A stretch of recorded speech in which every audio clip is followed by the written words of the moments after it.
2023년 10월 19일 위험 점검 시작하도록 하겠습니다. 파란색은 아마 내년도 4월까지 올라가더라도 계속 그렇게 가져갈 겁니다. 지금 파란색으로 가져가는 작년하고 좀 다르게 가져가는 이유는요. 내년에 부러지는 거는 침체에 준하는 수준. 그래서 올해 저점, 작년 저점이었죠. 280을 방어하느냐 아니냐로 갈 것 같아요. 그래서 그 부분을 보고 있습니다. 저는 상방론자가 아니에요. 지금은 상방론자가 아니고 인플레만 믿습니다. 지금 인플레로 해서 혁신이 나올 거고 이 여기서 이제 결국에는 추가 투자는 정부가 막고 있는 거고 그래서 부러질 수밖에 없는 상황으로 갈 건데 정부가 책임지지는 않습니다. 그 모습으로 가고 있는 거고 이게 이제 저도 이제 사실상 한 세 번째 겪는 거기 때문에 거의 한 5년에 10년에 한 번씩 오는 거거든요. 우리는 코로나 때를 겪었고 2008년도 금융위기 겪었고 그리스 사태 겪고 한 그 정도로 보면 되거든요. 그래서 저는 다음 패턴에서 경착륙이라고 하면 그리스 사태고요. 연착륙이라고 하면 경착륙이라고 하면은 2008년도가 준하는 사태가 될 수 있다. 그렇게 봐주시면 되고 지금 실물 경제가 우리나라가 그렇게 썩 좋지는 않습니다. 그런 와중에 다행인 거는 내년에 그래도 토목 쪽에 그 예산이 많이 들어가요. 그러니까 내년 예산이 어, 지자체는 줄고요. 중앙 예산에서 토목 쪽으로는 늘어나 있는 상태다라고 보시면 됩니다. 그러면 건설업 쪽에서 수주를 하는 건설업은 방어가 될 것 같고, 그러면 그게 위험 사항을 좀 막아주지 않을까 그렇게 보고 있습니다. 다만 중소상공인들은 진짜 힘든 한 해가 될 가능성이 높다라고 보시고 그 와중에 세금 포탈했다고 하면서 세금 폭탄이 떨어질 수 있다는 거 생각하시면서 시장 대응하시면 될 것 같습니다. 좀 전에 말씀드린 거는 이제 기억날 때마다 계속 말씀을 드릴 거고요. 지금 이제 순서를 바뀌었습니다. 이스라엘 하마스 확전은 누구 때문에? 이란 때문에 내려놨어요. 이란이 뭐 거짓말을 칠 수도 있는데 이란은 확전을 반대한다. 이게 뭔가 로 들어온 것 같아요. 그럼 이란이 득하는 게 있을 겁니다. 이스라엘과 하마스만 전쟁이 일어나게끔 가자지구 전쟁으로만 국한되게 미국이 하려고 하고 있고 그 외교전이 선택이 되는데 대신 이란은 조금 더 자유도가 늘어나지 않을까 그렇게 보고 있습니다. 그 정도로 보고 그래서 5번으로 와 있다. 지금은 실제 위험은 1번, 2번입니다. 금리 인상의 1번도 위험이긴 한데 지금 1%까지 올렸거든요. 얘도 올리면 한 2%까지 올라갈 겁니다. 그래서 내년에 5월까지 가면은 일본의 금리 인상도 하반기에 갈 수 있기 때문에 그 전에 하락이 와줘야 일본이 그냥 2%에서 서갖고 가만히 기다릴 거거든요.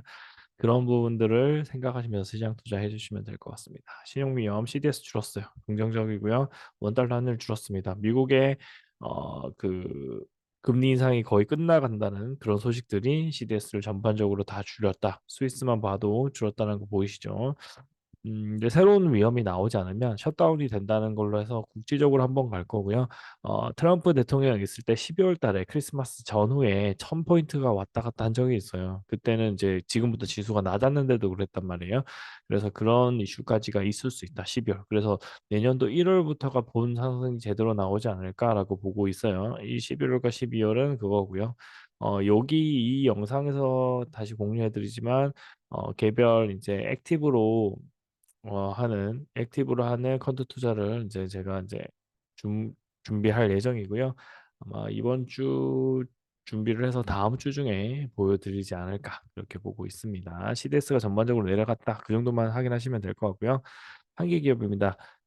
SK 에코플랜트가 한계 기업. 이거는 적자 기업이 그만큼 많다는 거고요. 파산 직전에 한계 기업은 기초법이 제2법이 안 돼 있다는 거 이거 문제고 기업 대출 급증의 연체율 경고 등 올라가 있는 거고 그다음에 숨고르기 비중 확대. 그러니까 숨고르기란 건 내년도 4월에 올라올 때 올해처럼 올해 연습하셨을 거 아니에요. 그러니까 제 거 계속 보셨으면 올해 계속 연습하셨을 건데 올라올 때마다 여러분이 먹을 수 있는 만큼만 먹고 빠지는 겁니다. 현금 보유 꼭 해주시고 되도록이면 내년 5월까지 30% 이상, 적으면은 한 50% 정도 현금 보유를 하시면서 시장 대응해 주시길 건의드립니다. 자, 그다음에 제2금융권과 미국 중소형은행 위험을 보면은 부동산 침체 틀고 요거 강타하고 있습니다. 프로젝트 파이낸싱과 연결되는 거고 이거를 토목 지금 투자를 한 걸로 지금 절묘하게 막아질 수는 있을 것 같긴 한데 이게 못 막아지면 꽝 터질 수 있다라고 보시면 됩니다. 제2금융권 취약차주들 이탈 투려가 있고 그다음에 시중은행이 대출 조이기 900도 2금융권으로 간다. 그러니까 대출할 수 있는 물량이 줄고 있죠. 국가에서 줄이고 있기 때문에 그게 있는 거고 일단은 전 세계에서 어떤 나라가 터질지 모르지만 터지는 나라가 발생을 해야만 전체적으로 금리가 인하가 될 수 있다라고 보시고요. 미국이 문제인데 미국의 월가 빅4가 은행 전체 수익 절반을 벌었다는 거예요. 그럼 중소형 은행의 수익은 안 되겠죠. 이런 부분들이 정말 위험해지고 있다. 이렇게 보시면 됩니다. 투자은행입니다. 월가 빅4는. 우리나라도 이렇게 빅4처럼 성장하는 증권사가 나와야 되는데 뭐 키움증권도 사태가 일어난 것처럼 보면 지금 제대로 된 게 없죠. 그러니까 그런 것들이 일어나야 됩니다. 자, 리세션 경기 침체고요. 동일한 상태고 국제 공조가 일어나요. 이 빨간 게 나와야 되고 부채 부담이 지금 터질 건데 이거가 터지는 나라들 중에 중견 나라들이 한 두 개 정도는 나와야 아마 다 같이 내릴 겁니다. 미국도 똑같이 내려가야 되고요. 이거 미국의 리세션 지표가 나왔다고 합니다. 침체를 가르치고 있고 정확한 신호 있다는 거 없었어요. 이때까지 다 역사적으로 증명이 됐기 때문에 그때뿐입니다. 지금은 주가가 상대적으로 높다는 거예요. 이게. 유가 5% 급락 일어났고 침체 지표 때문에 그래요. 중국 경기 침체 이거 기정사실화 되어 있기 때문에 엎드리러 간 거고요. 미국 원유 재고 증가가 우려가 된다. 그다음에 코스피 상장선 3.4% 감소. 그다음에 전기전자 영업이익 뚝 떨어져. 왜 그래요? 중국 때문입니다. 이것도 중국에서도 박리담회를 계속하고 있는데 박리담회에서 적자가 발생해요. 근데 안 팔면 안 돼요. 그런 쳇바퀴에 들어갔기 때문에 중국 쪽에서의 약간 부실이 터져야 되는데 터지기 힘든 상태죠. 그렇게 보시고 긴축 환경에서 연준에 있는 이사가 이렇게 얘기를 한 거예요. 조심스럽게 봐야 됩니다. 자, 그다음에 엔화 약세는 단순 금리 차가 아니라 해외 자금 이탈 문제라고 합니다. 이게 더 위험한 거거든요. 그러면 좀 있다가 그러니까 해외에서 벌린 돈을 다시 엔화로 환산하는데 어려움이죠. 그러면 오히려 손해가 되니까. 그러니까 이게 한번 꽝 치고 난 다음에 다시 올라가 버리거든요. 그러니까 그런 게 나올 수 있다라고 보시면 되고 일본은 인플레보다 디플레가 무서워 금리 안 올린다 했는데 일본도 인플레 무서워합니다. 인플레라는 거는 다른 거예요. 인플레는 왜 이런 이야기를 했는지 모르겠는데 일본은 실제로 현금 거래가 되다 보니까 인플레가 안 되는 것처럼 보이는 건데 얘가 만약에 현금 거래가 거의 이제 줄어들고 디지털 경제로 넘어가면 지금 상상 초월의 인플레가 발생하는데 뭘로 버티냐면 환율이 낮아서 버티는 거예요. 근데 인플레가 일어나면 환율이 낮을 수가 없겠죠. 엔화 가치가 높아질 수밖에 없는 그런 상태로 갈 겁니다. 그렇게 보시고 그다음에 연준의 금리 인상 중단으로 외국인 투자가 크게 증가했다. 이런 내용도 나오는데 그럴까요? 이게 조금 조심스럽게 봐야 될 겁니다. 아시아 증시는 1강세, 중국 부양 기대감의 상승 마감했다고 어제 나왔는데 야간 시장에 약간 혼조세 그런 모양새가 조금 보이는 것 같습니다.